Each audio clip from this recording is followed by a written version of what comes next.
Hi, folks. I'm Lee Blake. I am the president of the New Bedford Historical Society.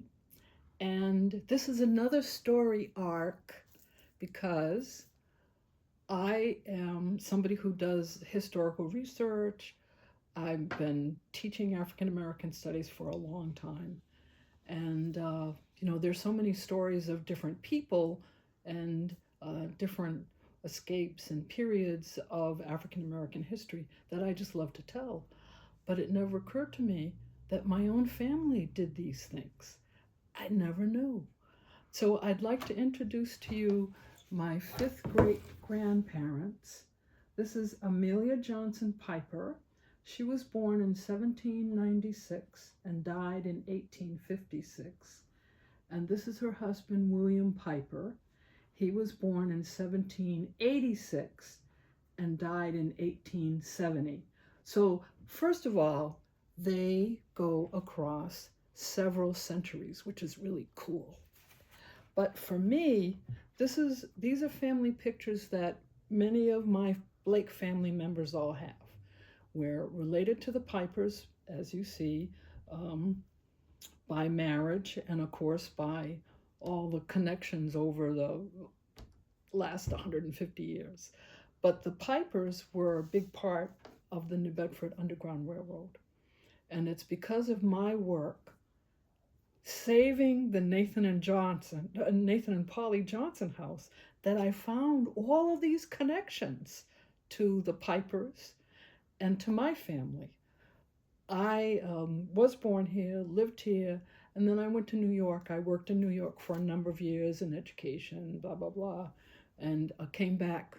I was lucky to be able to come back in my 50s and found this wonderful project, which is the New Bedford Historical Society had just started.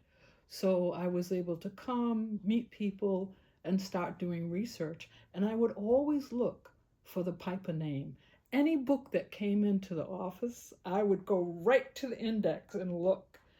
And one day I found all of this information about the Pipers and the Underground Railroad and who they saved and who they helped. And I knew where their house was. Their house is still here. But just quickly, Amelia and William come to New Bedford from Alexandria, Virginia. And they come to New Bedford about 1828. Alexandria, Virginia is part of the slave South, and it's huge slave markets in Alexandria. So they are able to get on a boat with their 4 children, and their children are different ages. They have 2 sons who are 14 and 16, and then they have younger children. So in 1828, they get on a boat, and a captain brings them to New Bedford and says, "You'll be safe here with your family." Now, the 2 boys that I mentioned, that's Robert and Philip Piper. They're 14 and 16, so they're working age. And the family belief is that they scouted out a captain. They worked on the docks. So they scouted out a captain who was amenable to bringing their whole family to New Bedford. So we have these family stories. And for me, the proof is I've found their records. I found the ships that they sailed on. I found their paperwork as being safe for travel in those days because the English were always stealing mariners and forcing them into fighting for the British. So I found all their records. And then, of course, I find the house that they lived in, which is still here in New Bedford, in an area where there are 4 or 5 other houses, all of people who were involved in the anti-slavery movement in the Underground Railroad.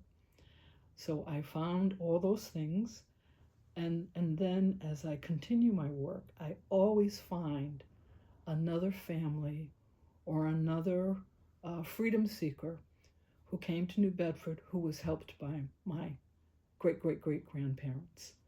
So it is an honor for me to do this. And it's an honor also because some of our young people in my family, so this is 6 generations, their names are Piper. Piper Blake, Piper York, Piper White. And they have no idea why they're named Pipers. Now they know.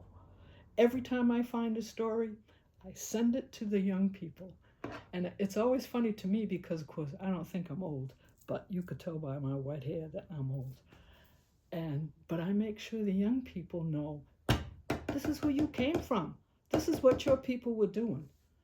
They were raising hell, and you need to continue through tradition.